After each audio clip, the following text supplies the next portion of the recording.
Good morning mga kauragon. Time check, 4:15 in the morning. Yan, araw ng linggo. Magluto ako ng ulam. Ipapangat ko muna sa kamyas itong galunggong bago ko lagyan ng gata. Ayan na, nakasalansan na yung isda. Yung mga ricado nasa ilalim na, kamyas, sibuyas, kamatis, luya, tsaka yung mga pampalasa doon sa ilalim. Ayan, ipapangat ko muna sa kamyas. Ayan, nilahukan natin ng talong mga kauragon.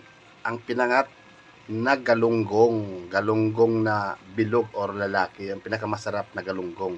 Kumpara doon sa may kulay pink na galunggong, babae yon. Ito ang pinakamasarap, lalaki or bilog. Yan, tatakpan ko muna. Ayan na mga kauragon, malambot na yung talong, tsaka patuyo na rin yung katas ng kamyas. Lalagay natin yung gata. Yan, diba? Yan, kumukulo na. Gata lang natin ang palulutuin natin yan. Kasi yung talong malambot na, yung isda loto na. Gata na lang mga kauragon. Good morning sa mga bagong gising dyan. Yan.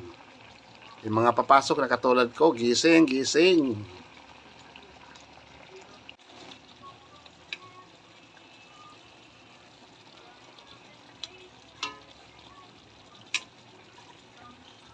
Ay, kasarap naman ito. Yan. Talaga naman oh. Yung kakanggata talaga pag yan oh.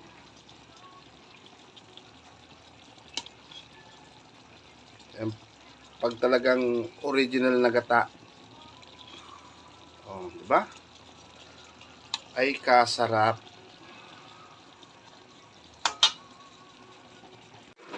Ayan, luto na rin ang sinaing. May isang itlog.